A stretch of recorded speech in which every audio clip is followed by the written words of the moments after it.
ताटात कितीही पदार्थ असतील तरी सुद्धा तोंडी लावण्यासाठी काहीतरी मस्त पदार्थ असेल तर चटपटीत आणि ते सुद्धा खमंग असेल तर 2 घास जास्तीचा जातो। आज आपण अशीच मस्त भरली मिरची पाहणार आहोत, ते सुद्धा मस्त चवीला अप्रतिम असलेली।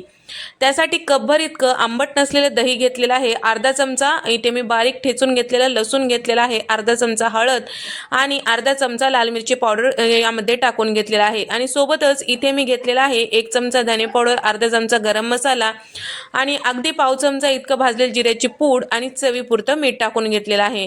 आता हे सगळं मिश्रण एकसारखं व्यवस्थित मिक्स करून घ्यायचं आहे। त्यानंतर यामध्ये आता लागेल तसं आपल्याला बेसन पीठ टाकून घ्यायचं आहे। तर बेसन पीठ यामध्ये मावेल एवढं टाकून घ्यायचं आहे, म्हणजे आपलं हे मिश्रण छान भजीमध्ये भरायचं आहे। दह्यामुळे मस्त असा स्वाद येतो। आपण जी भजी घेतलेली आहे ते तिखट नसलेली आहे, त्यामुळे यामध्ये मिरची पावडर टाकलेला आहे।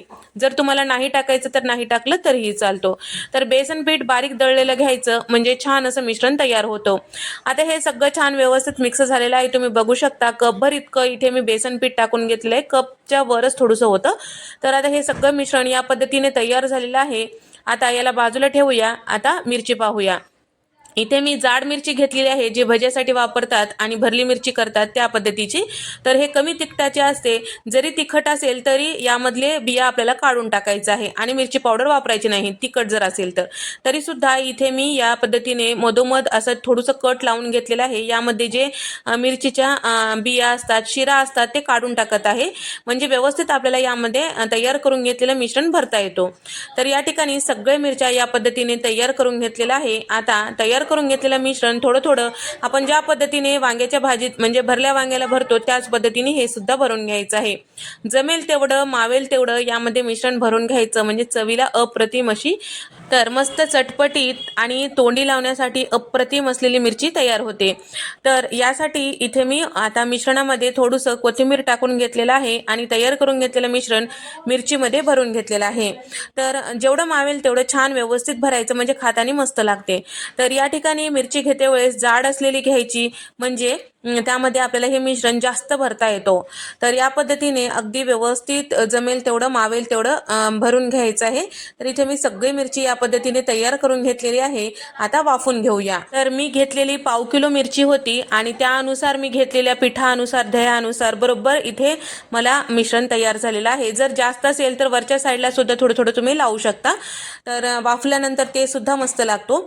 तर आता इथे मी कढईमध्ये साधारण एक 6 चमचे इतकं तेल टाकून घेतलेलं आहे आणि आता तेल सगळं कढईला छान व्यवस्थित लावून घ्यायचं, म्हणजे आपली मिरची वाफवते वेळेस व्यवस्थित वाफेल। आणि त्याचबरोबर तेल छान गरम झालं की अर्धा चमचा मोहरी यामध्ये तडतडू द्यायची, अर्धा चमचा जिरे, त्यानंतर तयार करून घेतलेली मिरची जी आहे ते यामध्ये टाकून घ्यायची आहे आणि सगळी मिरची छान असं सगळीकडून पसर होईल या पद्धतीने टाकून घ्यायचं, म्हणजे तेलाचा वाफ त्याला लागेल। तर या ठिकाणी आता गॅसचा फ्लेम मोठाच ठेवायचा, कमी करायचा नाही आणि थोडंसं यामध्ये टाकून झालं की आता आपल्याला या पद्धतीने पलटून घ्यायचं, हलक्या हाताने पलटून घ्यायचं, जेणेकरून यामधलं मिश्रण बाजूला होणार नाही। तर एकदा पूर्ण व्यवस्थित पलटून घेतलं की आपल्याला आता झाकण लावायचं आहे। मिरची छान नरम होईपर्यंत 2 ते 3 वेळेस झाकण काढून छान व्यवस्थित असं वाफून घ्यायचं आहे।